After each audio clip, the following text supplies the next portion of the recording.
Saya punya pengalaman dakwah, dan kalau ingat daurah, saya ingat pembubaran dakwah. Ya, saya ulangi, kalau ingat daurah, saya ingat pembubaran dakwah, karena pernah terjadi, saya lupa tahun berapa, yang jelas waktu itu saya mengikuti daurah yang diselenggarakan oleh Syekh Ali bin Abi Thalib, dan begitu saya pulang dari daurah, besoknya ngisi kajian, dan ternyata kajian saya dibubarkan. Dan pada waktu itu saya datang ke tempat tersebut, dan tempat itu sudah dipenuhi oleh 3 pasukan. Yang pertama Banser, yang kedua Densus 99, bukan 88 ya, tapi Densus 99 ya, anti Wahabi itu. Dan yang ketiganya adalah kelompok genjringan. Jadi mereka sudah siap, kalau saya innalhamdulillah, maka genjringnya langsung ditabuh begitu. Dan ketika itu saya masih ingat betul kenangan ini, karena kejadian ini adalah kejadian pasca salah seorang dai kita berdebat melawan tokoh mereka di kota Cirebon. Kemudian setelah itu dai yang sempat berdebat ini melakukan tablik akbar ketika posisi saya sedang berada di tempat daurah, dan memberikan provokasi. Dan ketika saya kembali mengisi kajian, maka mereka sudah menguasai lokasi. Dan akhirnya ketika itu saya sudah berusaha untuk meyakinkan kepada DKM untuk diizinkan saya berbicara, karena waktu itu saya yakin bahwa kalau saya berbicara, insya Allah sepertinya tidak seperti yang dikhawatirkan. Tapi DKM-nya orang luar, sehingga dia bilang saya tidak akan bisa untuk menahan kekhawatiran ini, Ustaz. Akhirnya diamankanlah oleh pihak DKM agar saya pergi meninggalkan tempat itu. Ini salah satu contoh bahwa ternyata walaupun kita sudah berusaha untuk aman, akhirnya tidak aman juga. Itu menunjukkan bahwa nikmat aman itu sangat penting sekali. Ya, nikmat aman sangat penting sekali. Namun karena memang musuh-musuh dakwah ini luar biasa, ya, sehingga akhirnya seperti tadi. Ini sebagai contoh ya. Yang keduanya, bahwa ketika kita melakukan dakwah, kenapa penting yakni adanya atau menjaga keamanan dalam dakwah? Maka di tahun 2004, setelah saya menyatakan diri keluar dari salah satu ormas yang memang saya harus keluar, karena saya sudah cukup bersabar setelah mengenal dakwah salafiyah di tahun 96 akhir. Dan kemudian ketika itu saya berusaha bagaimana mengamankan dakwah ini di tahun 2004, maka saya mendaftarkan diri ke notaris, membuat sebuah yayasan, dan waktu itu nampaknya belum diwajibkan untuk Kemenkumham. Jadi kita masih bisa bayar cuma 300.000. Dan ketika itu kemudian dengan mengantongi ya satu bundel dari notaris, saya mengawali dakwah dengan terbuka, dengan tanpa payung yang lain kecuali hanya dengan yayasan yang memang waktu itu belum berjalan tapi kita kantongi itu. Tahun 2004 saya mendaftarkan diri. Tahun 2006 saya ditangkap polisi. Tahun 2004 saya mendaftarkan diri untuk apa? Untuk membuat yayasan. Tahun 2006 saya ditangkap polisi. Waktu itu sedang isu rame tentang Jamaah Islamiyah dan Ahmadiyah waktu itu tahun 2006. Dan ayolah asatidzah azzakum, bahwa ketika itu sebenarnya dakwah saya tidak kemana-mana, tidak, maksudnya tidak seperti orang lain, cuma di rumah aja, di rumah, di depan rumah, biar terbuka. Saya mengajar mereka-mereka yang sudah kembali ya, ke dalam sunnah ini, mereka yang kembali ke dakwah salaf ini. Saya mengajar di depan rumah, di emper rumah, karena di masjid sudah tidak boleh, ya di rumah, di empernya. Dan ketika itu apa yang terjadi, bahwa ketika saya melakukan dakwah di situ, ternyata rupanya ada yang mencium bahwa ini dakwah berbahaya, dan akhirnya dilaporkan ke pihak polisi.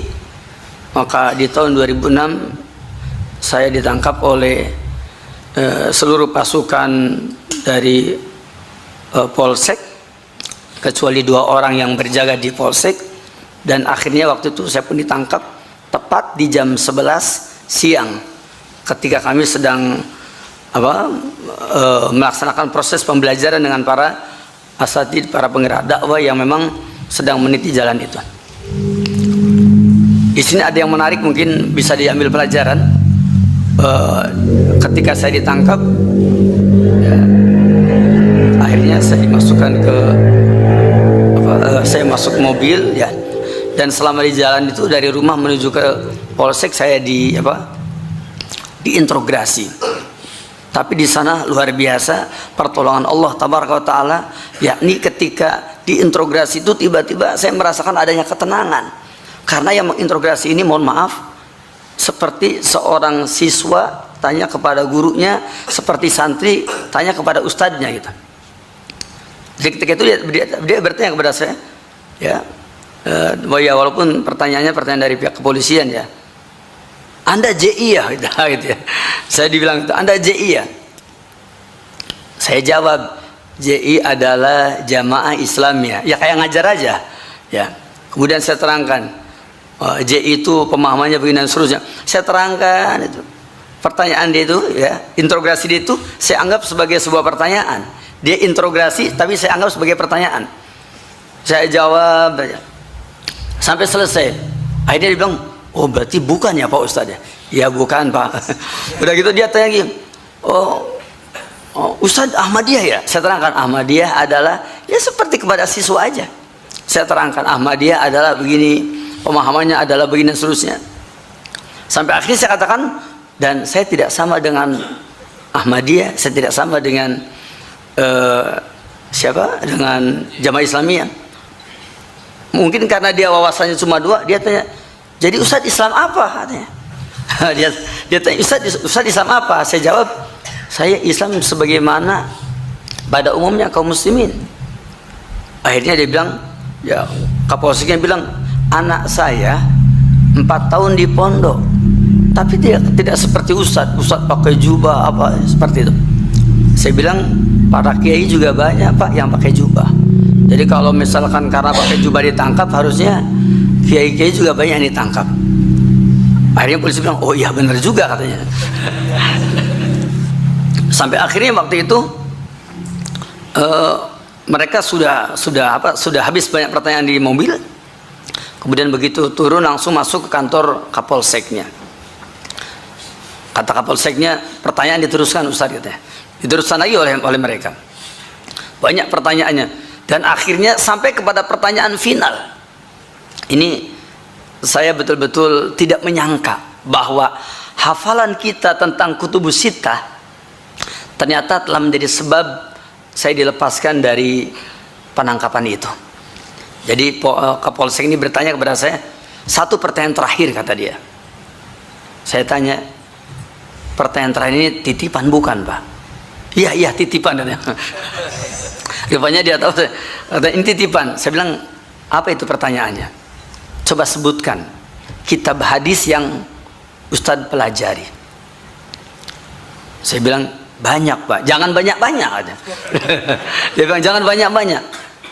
sebutan aja, yang prinsip aja. Akhirnya saya bilang ada di kalangan kaum muslimin yang dikenal dengan kutubus sittah. Saya terangkan, yaitu kitab Sahih Bukhari, Sahih Muslim dan seterusnya. Saya sebutkan semuanya. Polisi langsung bilang, sudah, dengan pertanyaan ini Ustadz bebas dan tidak termasuk teroris. Akhirnya dibebaskan waktu itu. Ini pertanyaan keagamaan selesai. Dan ternyata saya ulangi lagi, jangan pernah menganggap remeh ilmu sekecil apapun. Terus terang saja, saya tidak menyangka bahwa hafalan kita tentang kutubus sittah, dan ini hafalan yang sederhana, tapi telah menjadi sebab bahwa kita terlepas dari indikasi teroris versi beliau. Akhirnya pertanyaan kedua, pertanyaan birokrasi. Ustadz secara pemahaman bukan bagian yang terlarang, tapi kami mau tanya, Anda resmi apa tidak? Saya tadinya mikir, resmi apa ya? Kalau resmi ditugaskan, saya bukan ditugaskan. Kalau resmi sebagai dai dari Kemenag juga saya bukan. Ya, apalagi di tahun 2004 dulu, saya pernah baca, mendapatkan tulisan dari kabupaten, tertulis nama Ahmad Tonari termasuk dai yang dicari waktu itu ya. Saya lihat, tapi setelah saya yakni menyuruhkan kepada dakwah salafiyah, ternyata sudah berubah status. Yang semula dai yang dicari berubah menjadi dai Kamtibmas begitu ya. Jadi alhamdulillah sudah clear. Nah, akhirnya ketika itu mereka bertanya satu hal, apakah dakwah Anda resmi? Saya berpikir mungkin kalau dia tanya resmi, kayaknya saya di bawah naungan apa? Saya jawab, sepertinya resmi Pak. Saya punya buktinya. Apa itu Ustaz? Saya telepon sekretaris saya, yakni maksudnya pengurus yayasan, coba kamu bapak aktanya. Begitu dibawa, saya sodorkan kepada Kapolsek, dia bilang, wah resmi, sudah bebas Ustaz, resmi bebas, masya Allah. Ini contoh ya, contoh bahwa dengan sesuatu yang mudah, ya, dengan sesuatu yang sederhana, ternyata bisa menjadi sebab kebaikan dalam dakwah. Dan ketika itu kita belum punya markas. Dan ketika itu kita belum punya pondok pesantren. Ketika itu kita belum punya tempat kecuali rumah tapi kita daftar dan kita bikin yayasan, yayasannya belum ada bentuknya. Cuma baru kertas doang begitu. Belum ada bentuknya, tapi ini menjadi sebab kebaikan dan keberlangsungan dakwah. Ini yang pertama. Yang kedua, bahwa saya memperhatikan bahwa di antara sebab dalam keberlangsungan dakwah adalah, yakni yang kedua, bagaimana kita berupaya untuk menjadi hamba Allah SWT yang senantiasa berbuat ihsan. Dan kita tahu Nabi kita yang mulia bersabda, innallaha katabal ihsana ala kulli syai'. Sesungguhnya Allah Ta'ala yakni telah menetapkan agar kita senantiasa berbuat ihsan dalam segala sesuatu. Itu menunjukkan bahwa sesungguhnya ihsan, berbuat baik dan banyak melakukan perbuatan baik di dalam keberlangsungan dakwah ini sangat penting sekali. Jangan pernah menganggap kecil kebaikan sekecil apapun. Ya, hatta dalam urusan parkir,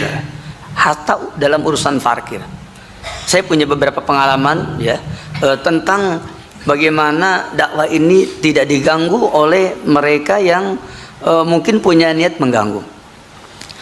Di kota Subang, walhamdulillah dakwah salafiyah ya, walaupun mungkin peserta dakwahnya tidak banyak, tetapi dakwah kita di Masjid Agung yang merupakan simbol dakwah Islam di kota Subang, kita sudah melaksanakan proses dakwah dari mulai Februari 2010 sampai hari ini, dan kita belum pernah ada masalah kecuali satu kali ada masalah ya, dan yang membuat masalahnya adalah yakni nyuwun sewu maaf Al-Ustaz Zainal Abidin hafidhahullah, itu yang bikin masalahnya. Saya udah minta maaf dulu ya. Kenapa saya tahu Ustaz Zainal Abidin? Karena Ustaz Zainal Abidin mungkin diundang oleh ikhwan-ikhwan di kota Subang, karena saya Subang Utara, dari pondok saya ke kota Subang 2 jam.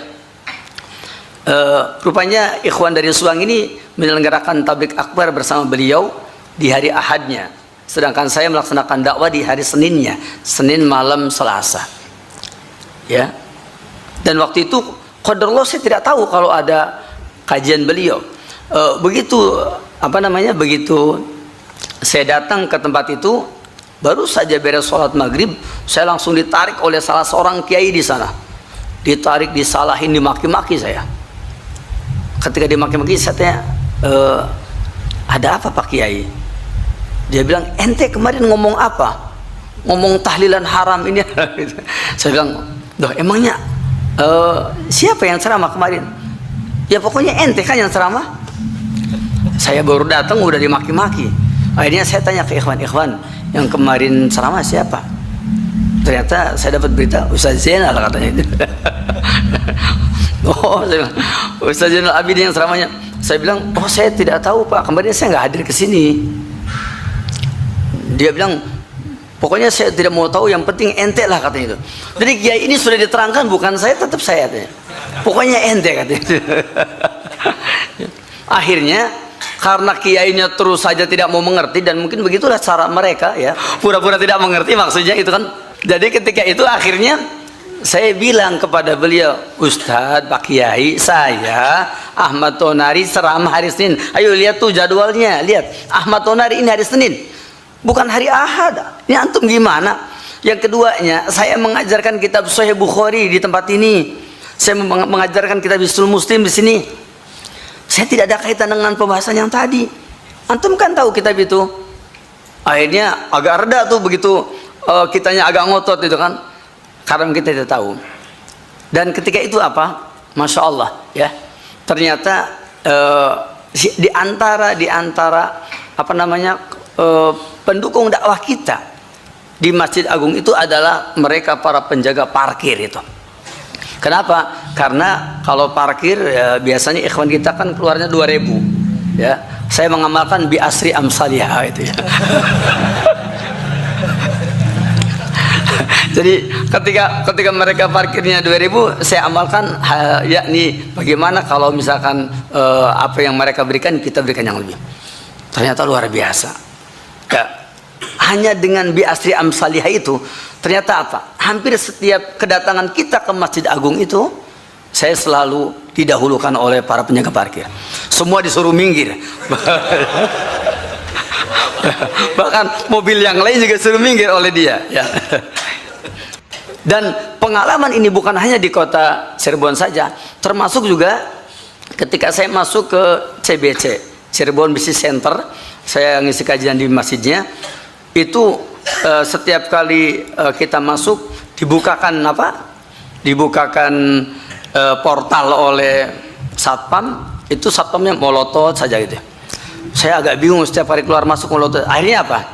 Akhirnya karena sering melotot ya, saya turun waktu itu, saya kasih aja uang 10.000 ya.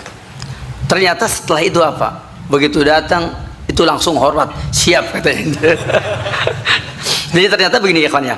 Yang saya maksud bahwa saya tidak berbicara bahwa saya adalah orang yang baik, tidak. Saya cuma sedang berbicara bahwa masalah yang kecil, ihsan dalam urusan ini, kebaikan dalam urusan seperti ini ternyata besar faedahnya. Besar faedahnya. Apakah di tempat yang memang sifatnya umum kayak tadi di Masjid Agung, ataukah yakni di tempat-tempat seperti tadi, ternyata besar manfaatnya.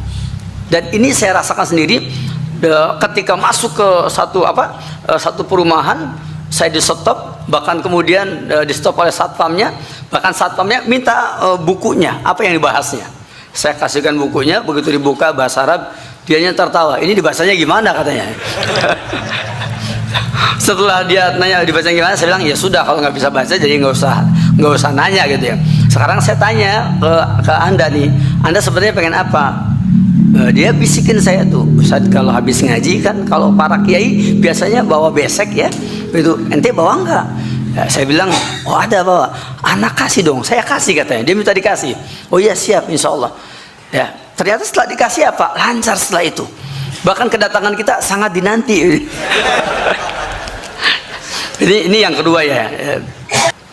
Saya perhatikan bahwa di antara perkara yang akan menjaga keberlangsungan dakwah adalah bagaimana kita bukan hanya sekedar berdakwah, tetapi melakukan satu dakwah, yaitu dakwah bil hikmah, dakwah dengan hikmah. Dan di antara rukun hikmah itu adalah al-ilmu, yaitu dengan ilmu. Percayalah bahwa apabila kita berdakwah dengan ilmu, insya Allah Ta'ala di tempat manapun kita akan bisa menyampaikan dakwah dengan baik. Saya masih ingat di tengah-tengah ramainya meninggalnya Fathur Rahman Al-Ghazi yang kemudian disebut sebagai seorang syahid, kemudian di tengah-tengah ramainya gerakan Ustadz Abu Bakar Basir ketika itu, dan juga Osama bin Laden, saya pada satu waktu pernah diminta untuk ngisi kajian yang orang yang hadirnya adalah mereka-mereka yang rata-rata punya basic dari NII, dan mereka para pengagum tiga tokoh ini. Dan seperti biasa ketika setelah beres menyampaikan tausiah ada tanya jawab, dan tanya jawab yang mereka tanyakan bukan pertanyaan bagaimana hukumnya ini, bagaimana hukumnya itu, bukan. Karena kelihatannya di antara mereka ada yang sudah mengetahui bahwa kalau kita menyuruh kepada dakwah salafiyah, dan kelihatannya kita memang akan dijatuhkan di tengah-tengah kaumnya, ya. Dan ketika itu pertanyaannya adalah bagaimana pandangan Ustadz tentang dakwahnya Abu Bakar Basir, dakwahnya Osama bin Laden, dan dakwahnya mereka-mereka yang sekarang dianggap teroris. Jadi dakwahnya seperti itu. Pertanyaan seperti itu. Itu di tengah-tengah kaumnya, ya, di tengah-tengah kaumnya, di tengah-tengah umatnya. Dan ketika itu saya mencoba menyampaikan kepada mereka ilmu tentang dakwah, bagaimana amar ma'ruf nahi munkar dan seterusnya. Saya terangkan dulu tentang dawabit amar ma'ruf nahi munkar, pengertian dakwah dan seterusnya secara simpel, secara singkat. Dan setelah beres selesai semuanya saya terangkan ilmunya, dan mereka nggak ada yang protes kan, karena kita menerangkan ilmu. Di penghujungnya baru saya katakan, jika ya Ustadz Abu Bakar Basir, jika Ustadz Habib Rizik Syihab, jika Osama bin Laden dan dai-dai yang lain dakwahnya seperti ini, maka benarlah dia. Dan jika tidak seperti ini, maka kelirulah dia, dan diharapkan supaya mereka merujuk kepada konsep dakwah ini yang benar.